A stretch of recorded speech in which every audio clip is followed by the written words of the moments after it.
আর আমি মনে করি এই সরকার অবশ্যই অনেক বেশি লম্বা সময় নেওয়া ঠিক হবে না। আমি শেষ করে দিচ্ছি। সেক্ষেত্রে সরকারকে প্যারালাল কিছু আস্থার কাজ করতে হবে। একটা হচ্ছে ঢাকার ট্রাফিক ভয়ঙ্কর অবস্থা আজকে, এটা নিয়ন্ত্রণ করতে হবে। হজের প্যাকেজ, আমি নিজেও হজে গিয়েছি, কাউন্ট করে দেখেছি, সুষ্ঠু ব্যবস্থা না করলে এর থেকে অনেক কম খরচে হজ করা উচিত। আমরা আমলাতন্ত্রের বেড়াজালে তো আবদ্ধ আছি এবং তারাই আছেন, সবাইকে তো বাদ দিয়ে করাও যাবে না, সেটিও কিন্তু অন্তর্বর্তী সরকার কেউ কেউ বলছেন। আপনি খেয়াল করেছেন কিনা যে বিশ্ববিদ্যালয় পর্যায়ে উপাচার্য এবং গুরুত্বপূর্ণ যে পদগুলো আছে সেইগুলো দেওয়া নিয়েও উপদেষ্টা এক ধরনের বিপাকে আছেন। মানে সেই অর্থে মানে এমনভাবেই জিনিসগুলোকে রাজনৈতিকীকরণ করা হয়েছে যে শিক্ষা প্রতিষ্ঠান যেটি স্বায়ত্তশাসিত প্রতিষ্ঠান অনেক ক্ষেত্রে সেটিও সম্ভব না। সুতরাং রিফর্মটা তো মেজর, অনেক বড়।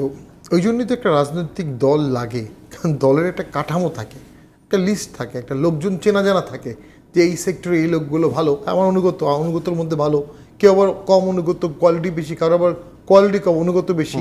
ওখান থেকেই বাংলাদেশের ইলেকশনগুলো হয়ে যায়। এখন এই সরকারের পক্ষে চট করে তো 200-300 vice chancellor, pro vice chancellor, treasurer এতগুলো লোক বের করা খুব কঠিন। এবং আমি যতটুকু জানি অনেক নিরপেক্ষ লোকই ওখানে যেতে আগ্রহী না। অনেকে অস্বীকৃতিও জানাচ্ছে, কারণ সাম্প্রতিক সময়ে ছাত্রদের একটা ওভার এম্পাওয়ারমেন্ট ঘটেছে, কিছু পজিটিভ দিক তার মধ্যে আছে, কিন্তু নিয়ন্ত্রণ করতে পারবে কি না, ডিসিপ্লিন ইম্পোজ করতে পারবে কিনা নিয়ে অনেকের মধ্যে কনফিউশন আছে। নাও এই সরকারের প্রথম আলোচনা হওয়া উচিত নির্বাচন নিয়ে, কন্টিনিউয়াস। এটা নিয়ে নির্বাচন সংস্কার একটা বিশাল ব্যাপার।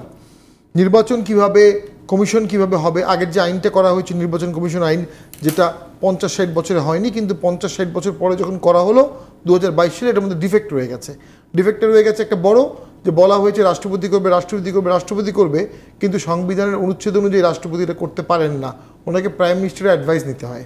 অর্থাৎ নির্বাচন কমিশনের যে সার্চ কমিটি করা হবে সেটা আগের প্র্যাকটিক্যালি প্রাইম মিনিস্টারই করতেন। তো সেখানে একটা অ্যামেন্ডমেন্ট করে নতুন আইন করতে হবে। আরেকটা বড় সমস্যা হচ্ছে আমাদের বিচারপতিদের নিয়োগ নিয়ে। এটা কার্টা ব্ল্যাঙ্কে অমনিবাস পাওয়ার প্রাইম মিনিস্টারের হাতে। প্রাইম মিনিস্টার যাকে চাবেন তাকেই নিয়োগ দিতে পারবেন, 10 বছরের জুডিশিয়াল এক্সপিরিয়েন্স অথবা 10 বছরের কোর্টে অ্যাডভোকেট হিসেবে, সুপ্রিম কোর্টে অ্যাডভোকেট হিসেবে এক্সপিরিয়েন্স, এই দুটো থাকলেই তার নিয়োগ দিতে পারবেন।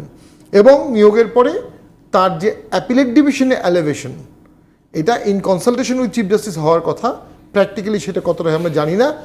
জুনিয়র বিচারপতিকেও অ্যাপিলেট ডিভিশনে নেওয়ার প্রচুর নজির আছে, যেটা অ্যাপিলেট ডিভিশন থেকে চিফ জাস্টিস হওয়া, এটাও সরকারের সম্পূর্ণ স্বেচ্ছাধীন। জুডিশিয়ারি এক্ষেত্রে নিজের স্বাতন্ত্রতা রক্ষা করতে পারে নাই। ভারতের একটা কলেজিয়াম সিস্টেম ছিল, সেটার মাধ্যমে তারা বিচারপতি ভগবতী 1981 সালে ফুল কোর্ট রেফারেন্স করে নিয়োগটা করেছিলেন। পরবর্তীতে সেই কলেজিয়ামটা বাদ হয়ে যায়, কারণ বিচারপতির ছেলেদেরকে নিয়োগ দেওয়া হতো ওই কারণে।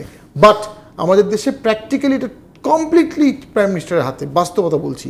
সেইখানে একটা সিস্টেম ডেভেলপ করতে হবে। এবং এই যে আমরা বলি বিচার বিভাগ নতজনু হয়ে যায়, বিচার বিভাগ সাবসার্ভিস, কারণ তার তো কোনো মেরিট লিস্টের ভিত্তিতে হচ্ছে না। সে যে অনেস্ট থাকবে, সিনসিয়ার থাকবে, তার রক্ষা কবচ কোথায়? তাকে অ্যাপিলেট ডিভিশনে নেওয়া হবে না, তাকে চিফ জাস্টিস করা হবে না। সার্ভিসে আপনি যখন সিনিয়র হয়ে জুনিয়র চিফ জাস্টিস হবে, আপনি সিনিয়র হয়ে বসে থাকবেন, এটা সার্ভিসে মেনে নেওয়া যায় না। এবং এগুলো ঘটেছে গত 15 বছরে। আগে ঘটার ট্রাই করা হয়েছিল, সেগুলো ঠেকানো হয়েছিল, 10-15 বছর ঠেকানো যায়নি। ওইখানে একটা ফান্ডামেন্টাল রিফর্ম দরকার। আর আমি মনে করি এই সরকার অবশ্যই অনেক বেশি লম্বা সময় নেওয়া ঠিক হবে না। আমি শেষ করে দিচ্ছি। সেক্ষেত্রে সরকারকে প্যারালাল কিছু আস্থার কাজ করতে হবে। একটা হচ্ছে ঢাকার ট্রাফিক ভয়ঙ্কর অবস্থা আজকে, এটা নিয়ন্ত্রণ করতে হবে। হজের প্যাকেজ, আমি নিজেও হজে গিয়েছি, কাউন্ট করে দেখেছি, সুষ্ঠু ব্যবস্থা না করলে এর থেকে অনেক কম খরচে হজ করা উচিত। এবং পশ্চিমবঙ্গে এর থেকে কম খরচে মমতা ব্যানার্জি হজে পাঠায়, সেটি বোধহয় অ্যাড্রেস করেছে। তো সেটা একটা রিফ্লেকশন করে চমৎকার জিনিস হবে। এবং যেটা কালকেও বলছিলাম যে আমাদের প্রবাসীরা যখন বিদেশে যায়, দেখা যায় একটা সিন্ডিকেটের মাধ্যমে টিকিটটা বাড়িয়ে দেওয়া হয়, 30-40 হাজার টিকিট 1,80,000-90,000 টাকা হয়। তারা এত টাকা দিয়ে যায়, আবার টিকিটের টাকা, ওইখানে একটা ফেয়ার প্রাইস টিকিট করা দরকার, জিরো মাইগ্রেশন কস্ট করা দরকার, দ্রব্যমূল্য নিয়ন্ত্রণ, এই কটা জিনিস করতে হবে। আর নিরাপত্তা, আপনি একদিন সরকারে থাকতে গেলেও আপনাকে ন্যাশন ওয়াইজ নিরাপত্তা নিশ্চিত করতে হবে। কী কারণে পুলিশ মরালাইজড হচ্ছে না, কী কারণে পুলিশ ডিমোরালাইজড? তারা চাকরি করে, শপথ নিয়েছে, যখন যে সরকার থাকবে সেই সরকার নির্দেশ মানতে তারা বাধ্য। আমার কাছে মনে হয় পুলিশকে ফুল স্কেল মাঠে রাখতেই হবে, এর কোনো বিকল্প নাই। তো এগুলো যদি না করা হয়, শুধু সংস্কার, শুধু দেশের সংস্কার দিলেও মানুষ এক পর্যায়ে একটু হোপলেস হতে পারে। আর নির্বাচন সংস্কার নিয়ে প্যারালাল একজন উপদেষ্টাকে দায়িত্ব দেওয়া উচিত অথবা একটা বডিকে দায়িত্ব দেওয়া উচিত, তারা প্যারালাল সিভিল সোসাইটি, মিডিয়া, রাজনৈতিক দল সবার সাথে আলোচনা করে একটা সংস্কারের শ্বেতপত্র তৈরি করবে। সেখানে ইলেকশন কমিশন কীভাবে কাজ করবে, সবচেয়ে বড় সমস্যা হচ্ছে যেটা শান্ত ভাই বললেন, ইলেকশন কমিশন স্বাধীনভাবে কাজ করবে কিভাবে, তার সিলেকশনটা তো প্রাইম মিনিস্টার থেকেই হতো প্র্যাকটিক্যালি। আর ইলেকশন কমিশনে যিনি একটা বাজে টেন্স চলে আসছিল, সেটা হচ্ছে যিনি অ্যাডমিন ক্যাডারের একটু সিনিয়র অফিসার তাকে ইলেকশন কমিশনের সচিব করা হতো।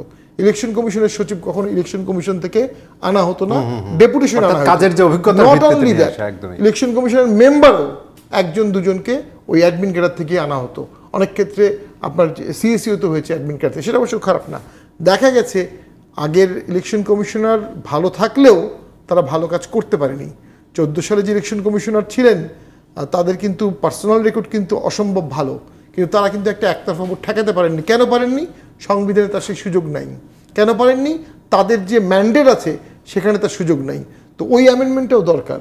যদি মেজরিটি সরকারের ক্ষমতায় ছিল পূর্বে এমন কোনো দল ভোট বর্জন করে, তাহলে ইলেকশন কমিশন প্রয়োজনীয় তফসিল পিছাতে পারবে।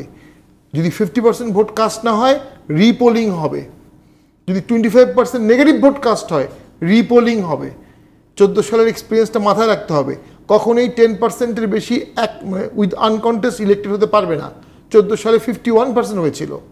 14 সালের এক্সপিরিয়েন্স থেকেই রিফর্মটা আমাদের সাজাতে হবে যাতে আরেকটা 14 সাল না ঘটে। আমি প্র্যাকটিক্যালি মনে করি সমস্ত প্রবলেমের রুট 14 সালের একতরফা ইলেকশন, এবং যেটা আমরা ঠেকাতে পারিনি সবাই মিলে। সেখান থেকে কনসিকুয়েন্সিয়াল একটা দানব সরকার হয়ে গেছে। কেন? সবাই ধরেই নিয়েছে এই সরকার দীর্ঘদিন ক্ষমতায় থাকবে। তারপরে 18 সালের ইলেকশন হলো, 24 সালের হলো। আমি এখন মনে করি বিএনপি বাংলাদেশের অ্যাট দ্য মোমেন্ট সবচেয়ে বড় দল এবং যথেষ্ট লিবারেল একটি দল। আমি মনে করি এই পরিস্থিতি তারা যে নির্যাতন ফেস করেছে তুলনামূলক সেই পরিমাণ তারা রেভেন্স নিচ্ছে না, কম্পারেটিভ চেষ্টা করছে ঠেকানোর। পুলিশ না থাকার কারণে পারছে না। বিএনপির একটা ন্যাশনাল ডায়ালগ ডাকা উচিত, মতামতগুলো নেওয়া উচিত এবং সেগুলো টাইম টু টাইম উপদেষ্টা পরিষদকে জানানো দরকার। জাতীয় পার্টিও একটি রিফর্ম এজেন্ডা তৈরি করছে, তারাও সেটা আমরা যথাযথ কর্তৃপক্ষের কাছে পৌঁছে দেব এবং সব রাজনৈতিক দলকে বসতে হবে, আলোচনা করতে হবে। ভোট 1 বছর পরে হোক, 2 বছর পরে হোক। যেখানে জামাত ইসলামের আমির সাহেব বলেছেন 3 বছরও দিতে চাই না, 3 মাসও দিতে চাই না, কিন্তু কেউ কিন্তু টার্মটা বলতে পারছে না। এসে সেই ক্ষেত্রে চিফ অ্যাডভাইজারকে একটা গাইডেন্স দিতে হবে যে আমি এরকম সময় একটা ইলেকশন করার চিন্তা ভাবনা করছি।